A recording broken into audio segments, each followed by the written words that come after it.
Payment होते ना ते इतकं होतं. यूट्यूबवर एक सिरीज स्टार्ट करते. जर तुम्ही टॅक्स इन्फॉर्मेशन नाही भरली ना तो 7 दिवसानंतर अपडेट होतो. हॅलो, नमस्कार and welcome back to my channel.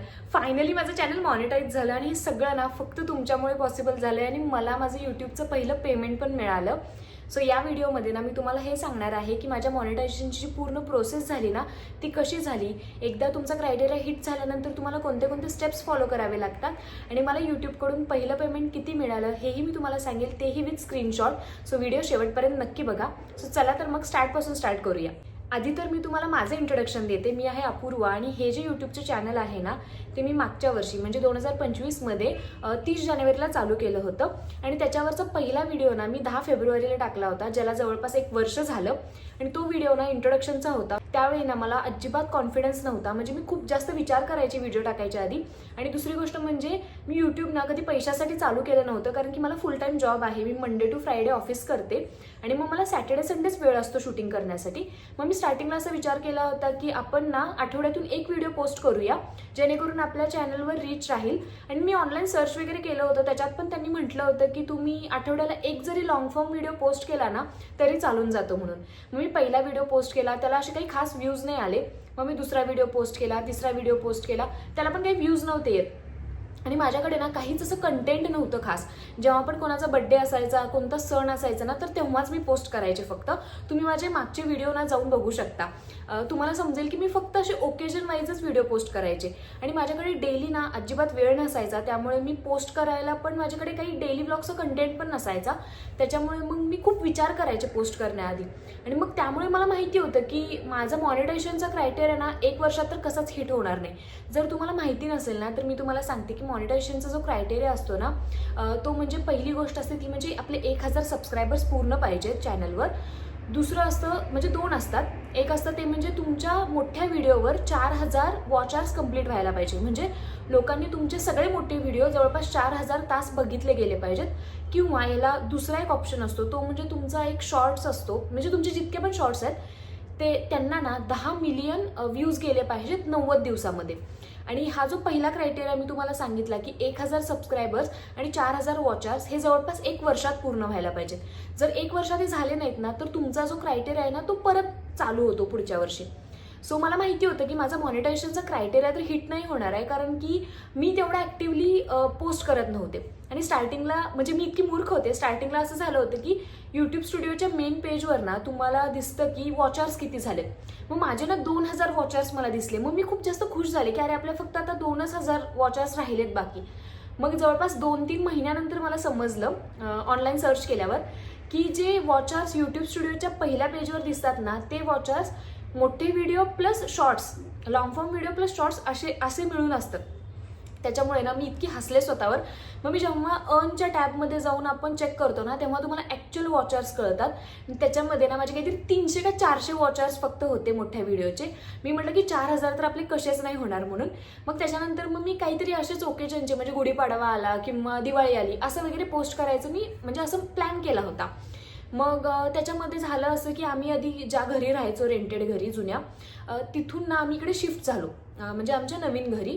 आत्ता पण रेंटेडच आहे हे घर, तर इथे शिफ्ट झालो. मग मी विचार केला की त्याचं जे ट्रान्झिशन आहे म्हणजे आम्ही शिफ्ट करतानाचा व्लॉग आणि ॲक्च्युअली या घराचा होम टूर असं 2 सिरीजमध्ये करायचा असं मी विचार केला होता.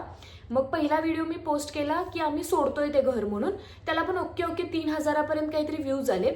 आणि त्याच्यानंतर मी इथे आल्यावर ना माझा होम टूरचा व्हिडिओ पोस्ट केला आणि त्या व्हिडिओला पण स्टार्टिंगला जवळपास काहीतरी मला एक्सपेक्टेड होते फास्ट येत होते व्ह्यूज, म्हणजे जवळपास एका दिवसात त्याला 1000 व्ह्यूज आले. आणि माझ्यासाठी तेच ना खूप जास्त होतं, कारण की लॉंग फॉर्म व्हिडिओज ना लोक क्लिक करून बघतात की बाबा आम्हाला हा व्हिडिओ बघायचा आहे. शॉर्ट्स कसे तुमच्या फीडमध्ये येतात तुम्ही स्क्रोल करताना, पण लॉंग फॉर्मचे व्हिडिओ बघण्यासाठी ना लोकांनी तुम्हाला पसंत केलं पाहिजे, पहिले तुमच्या थंबनेलला पसंत केलं पाहिजे.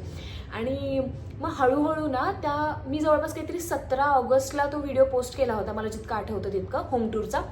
आणि त्याच्यावर व्ह्यूज येतच गेले. आणि मग तुमचा जो वॉच आवर्सचा क्रायटेरिया असतो ना तो 7 दिवसानंतर अपडेट होतो. म्हणजे आज जर तुम्हाला समजलं की एक व्हिडिओ तुमचा व्हायरल गेलाय तर इथून पुढे 7 दिवसांनी त्या व्हिडिओचे वॉच आवर्स रिप्लिकेट होतात. त्याच्यामुळे ना मी मला समजलं होतं की माझे वॉचर्स चांगले वाढतील आणि आत्तापर्यंत अलीकडच्या व्हिडिओजना वगैरे ना बऱ्यापैकी वॉचर्स आले होते आणि जवळपास काहीतरी माझे 2,500 वगैरे वॉचर्स झाले होते आणि त्यावेळी मी तो होम टूरचा व्हिडिओ पोस्ट केला होता आणि त्या होम टूरच्या व्हिडिओने माझा क्रायटेरिया हिट झाला आणि तो झाला जवळपास काहीतरी गणपतीच्या मध्ये, गणपती होते 2025चे त्यावेळेस आणि तो पूर्ण झाला. त्यानंतर मला 29 ऑगस्टला एक मेल आला, त्याच्यामध्ये होतं की you can now apply for monetization आणि ते बघून मी खूप जास्त खुश होते कारण की मला एक्सपेक्टेड नव्हतं की एका वर्षाच्या आत मी क्रायटेरिया हिट करेल. तुम्ही सगळ्यांनी मला त्या व्हिडिओला म्हणजे माझ्या हाऊस टूरच्या व्हिडिओला ना खूप जास्त प्रेम दिलं, त्याच्यामुळे मी तो क्रायटेरिया हिट करू शकले. त्याच्यानंतर त्या मेलमध्ये होतं की आपण म्हणजे मॉनिटायझेशनला अप्लाय करण्यासाठी ना सगळ्यात आधी ॲडसेन्सचं अकाउंट बनवावं लागतं.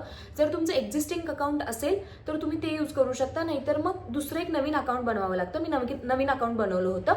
त्याच्यानंतर ते अकाउंट ना रिव्ह्यू होतं, जवळपास 24 तास ते 48 तास लागतात. माझं एका दिवसाचंच रिव्ह्यू झालं होतं आणि त्याच्यानंतर ना जर तुमचे कोणते कॉपीराईट स्ट्राईक असतील ना चॅनलवर, म्हणजे तुम्ही कोणतं कॉपीराईटचं म्युझिक यूज केलं असेल तर ते आधी काढून टाका, कारण की एकदा ॲडसेन्सचं अकाउंट रिव्ह्यू झालं ना तर तुमचं मेन चॅनल रिव्ह्यू होतो, त्याच्यावरचे सगळे व्हिडिओज रिव्ह्यू होतात, कुठे काही पॉलिसी तुम्ही हे केली आहे का वगैरे व्हायलेट केली आहे का हे सगळं चेक होतं. आणि हे सगळं चेक झाल्यानंतर ना तुम्हाला परत एक मेल होतो welcome to YouTube partner programme म्हणून आणि तो मेल आल्यानंतर ना तुम्ही तुमच्या बाकीच्या सगळ्या यूट्यूबच्या व्हिडिओजवर मॉनिटायझेशनचं हे चालू करू शकता. सो बेसिकली तो जो डॉलरचा सिम्बॉल आहे ना तो तुमच्या सगळ्या व्हिडिओजवर येतो, म्हणजे long form videos plus short form videos. एकदा आपण आपल्या सगळ्या व्हिडिओजवर मॉनिटायझेशन चालू केलं ना तर काही दिवसानंतर आपल्याला गुगल ॲडसेन्सचा एक मेल येतो आपली आयडेंटिटी व्हेरीफाय करण्यासाठी आणि हे करण्यासाठी ना आपल्याकडे फक्त 3च चान्स असतात. त्याच्यामुळे ना हे खूप काळजीपूर्वक करण्याची स्टेप आहे.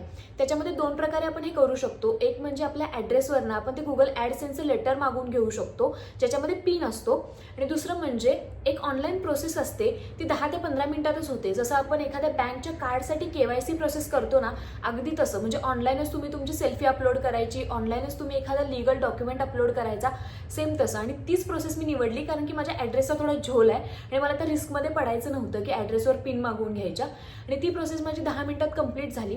त्याच्यानंतर सगळ्यात मोठी आणि इम्पॉर्टंट स्टेप असते ती म्हणजे आपली टॅक्स इन्फॉर्मेशन भरायची. आता ही स्टेप इतकी इम्पॉर्टंट का आहे ना हे तुम्हाला सांगते. जर तुम्ही टॅक्स इन्फॉर्मेशन नाही भरली ना तर यूट्यूब तुमच्या इन्कममधून 30% चार्ज करेल टॅक्स म्हणून आणि जर तुम्ही इन्फॉर्मेशन भरली ना तर तो एक स्पेशल रेट म्हणून फक्त 15% आपल्याला टॅक्समधून डिडक्ट होतील आणि तेवढे चार्ज होतील. तर आता तुम्हाला टॅक्स इन्फॉर्मेशन कशी भरायची ना याची डिटेलमध्ये प्रोसेस. सगळ्यात आधी आपल्याला गुगल ॲडसेन्सच्या अकाउंटमध्ये लॉग इन करायचं आहे. लॉग इन केल्यानंतर ना डाव्या साईडला तुम्हाला पेमेंट असा एक ऑप्शन दिसेल, त्याच्याखाली ना पेमेंट इन्फो असा ऑप्शन आहे, त्याच्यावर क्लिक करून मॅनेज सेटिंग्समध्ये जायचं आहे. मॅनेज सेटिंगच्या आत ना एक US टॅक्स इन्फो नावाचा ऑप्शन दिसेल. माझी टॅक्स इन्फॉर्मेशन ऑलरेडी भरलेली आहे त्याच्यामुळे माझा सगळा डेटा तिथे दिसेल. त्याच्यानंतर ना एक W8BN नावाचा फॉर्म येईल, तो फॉर्म तुम्हाला भरायचा आहे. त्याच्यामध्ये असं असतं की आपण US सिटिझन नाही, त्याच्यामध्ये आपला अकाउंट टाईप इंडिव्हिज्युअल सिलेक्ट करा, पूर्ण नाव टाका, तुमचा ॲड्रेस टाका, एक TIN नंबर विचारला जाईल, तो म्हणजेच पॅन नंबर असतो तो तिथे भरा. टॅक्स ट्रीटी बेनिफिट सिलेक्ट करा, आपली कंट्री इंडिया अशी सिलेक्ट करा. त्याच्यानंतर आपली डिजिटल सिग्नेचर करा आणि मग फॉर्म सबमिट करा. हा फॉर्म सबमिट केल्यानंतर ना तुमची टॅक्स इन्फॉर्मेशन सबमिट होईल आणि टॅक्स इन्फॉर्मेशन भरल्यानंतर ना तुम्हाला एक कन्फर्मेशनचा मेलसुद्धा येईल. आता आपण जवळपास सगळी प्रोसेस कंप्लीट केली, मॉनिटायझेशनची प्रोसेस कंप्लीट केली, आयडेंटिटी व्हेरीफाय केली आणि आपण टॅक्स इन्फॉर्मेशन पण भरलं. आता याच्यानंतर आपल्याला लगेच पेमेंट मिळेल का तर तसं अजिबात नसतं आणि माझ्यासोबत पण तसं झालं नव्हतं, कारण की तुमचं हे सगळं प्रोसेस कंप्लीट झाल्यावर ना पेमेंटचा एक थ्रेशोल्ड असतो, तो म्हणजे $100. महिन्याकाठी जर तुमचे $100 भरले ना तरच तुम्हाला महिन्याच्या 21 ते 26 तारखेच्या मध्ये ना पेमेंट मिळतं. सो माझा जो पेमेंटचा क्रायटेरिया होता ना $100चा तो एका दुसऱ्या व्हिडिओने कंप्लीट केला होता, तो म्हणजे हा व्हिडिओ होता. मी घरी वजन कमी करण्यासाठी काय काय करते आणि त्याला जवळपास काहीतरी 30,000 व्ह्यूज आले होते.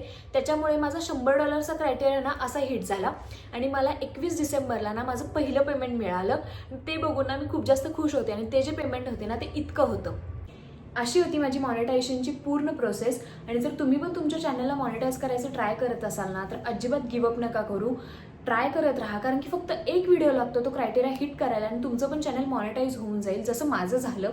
सो नक्की ट्राय करत राहा, कन्सिस्टन्सी ठेवा, व्हिडिओज पोस्ट करा, अजिबात गॅप नका घेऊ आणि डिस्करेज होऊ नका मेन म्हणजे, कारण की एक ना एक दिवस तुमचं चॅनल नक्की मॉनिटाईज होणार आहे. 2026मध्ये जर कोणाला स्वतःचं यूट्यूबचं चॅनल स्टार्ट करायचं असेल ना आणि कुठून सुरुवात करायचं हे समजत नसेल ना, तर मी लवकरच यूट्यूबवर एक सिरीज स्टार्ट करते आहे, ज्याच्यामध्ये मी हे सांगेल की यूट्यूबवर अकाउंट कसं काढायचं, व्हिडिओज कसे शूट करायचे, त्यांचं एडिटिंग कसं करायचं, व्हॉइस ओव्हर कसं करायचा आणि व्हिडिओज अपलोड कसे करायचे आणि अजून भरपूर साऱ्या गोष्टी हे मी डिटेलमध्ये व्हिडिओजमध्ये सांगणार आहे. सो मला सबस्क्राईब करायला विसरू नका आणि आजचा हा व्हिडिओ कसा वाटला हेही मला कमेंटमध्ये सांगा. भेटू पुढच्या व्लॉगमध्ये. Bye bye.